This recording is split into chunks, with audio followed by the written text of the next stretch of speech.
as a college coach, a big part of the things that you can do early on is send out generic information about your school, generic information about the athletic department, questionnaire invites, and camps. Camps are a great way for college coaches to evaluate student athletes in person.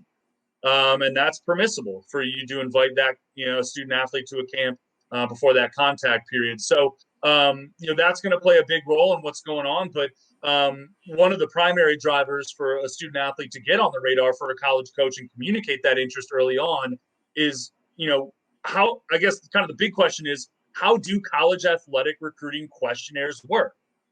Right. And basically what it is, every college athletics program is going to host a page on their site or a tab that says recruiting, and you have the ability to fill out a form with fields of basic information for that college program. And that is something I highly recommend to student athletes at any time. If you want to play college and you've identified, maybe 40 to 50 schools, fill out a questionnaire. That's going to go directly to the college coach. They're going to have the information they need. It's going to go into their database so that they can better follow your progress, maybe make some contacts at the club level, at the high school level with those coaches, start to get to know you better. And they're going to follow up and they're going to come to an NCSA to look at your highlight tape, to look at your transcripts and say, hey, is this someone that I'm very interested in?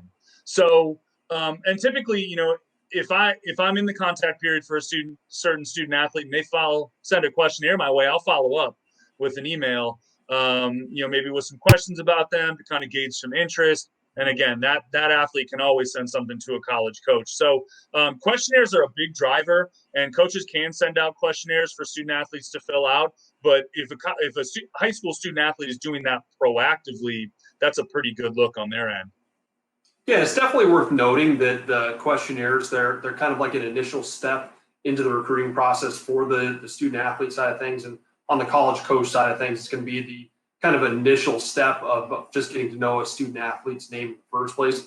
We should probably point out that as a generality, college coaches, they're going to be getting anywhere between 500 to 3,000 questionnaires from student athletes on a pretty regular basis for any given graduation year. So just by filling out a questionnaire doesn't mean that the college coach is automatically going to know who you are. It doesn't mean they're automatically going to start recruiting you. Probably still doesn't give them a ton of information about who you are as a student athlete and whether or not you're someone they want to be taking a look at. So again, that's a good starting point for a student athlete, really at any point in the recruiting process, especially something we recommend to younger student athletes as kind of their first step. And definitely, you don't want to just fill out that questionnaire and leave it at that. You want to take follow-up steps, follow-up actions as well, because that coach may file that questionnaire away and they may not come back to it again if they never hear from you again, if you never play in front of them again, if you never get exposure to them. So again, don't want to just rely solely on filling out a questionnaire and hoping that a coach finds you as a result. There are plenty of steps and actions to be taken after that.